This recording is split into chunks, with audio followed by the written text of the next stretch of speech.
Good morning, I'm Neva Manu, and this is your morning news fix for Thursday, 16th of April. In this update, Iran's military is warning it'll start carrying out attacks if the US naval blockade continues.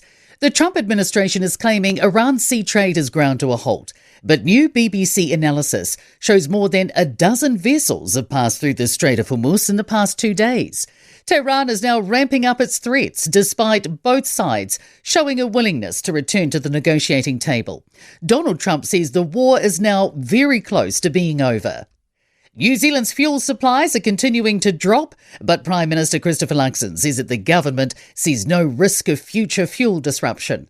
The latest stocks show 56.3 days of petrol, 45.4 days of diesel and 47 days of jet fuel, either landed or on the water en route. A positive response to funding pharmacist treatment, provided there's compensation.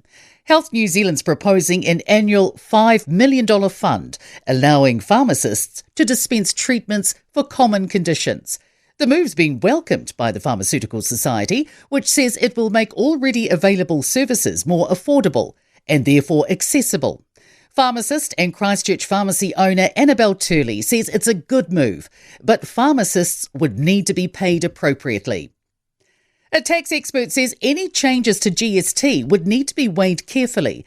An Inland Revenue report says that the rate could be hiked from 15% if the government needs more revenue. It proposes cash transfers to poor people to soften the blow of the increased tax. Deloitte GST partner Alan Bulow says there's probably room for an increase, but it needs to be done with a scalpel. He says rates can hit the mid-20s in parts of Europe. New calculations confirm the cost of flying around the world is taking off. Forsyth Barr tracked 35 of Air New Zealand's most used routes each week, finding fares are up about 25% for long-haul flights compared to last year. It says prices have increased significantly recently, and airlines are desperately trying to recover some of those costs through airfares. Tasman Pacific flights are also up by 20%, while domestic fares are up by 10%. More than 600 properties will be impacted by the Airport to Botany Busway project, and many may be purchased by compulsory acquisition.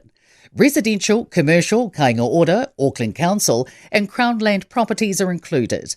People will have notifications added to their property reports, which some fear will affect their resale value. Auckland Transport says full and fair compensation will be given to those whose land is required. The 18-kilometre busway is still years away and expected to cost billions of dollars.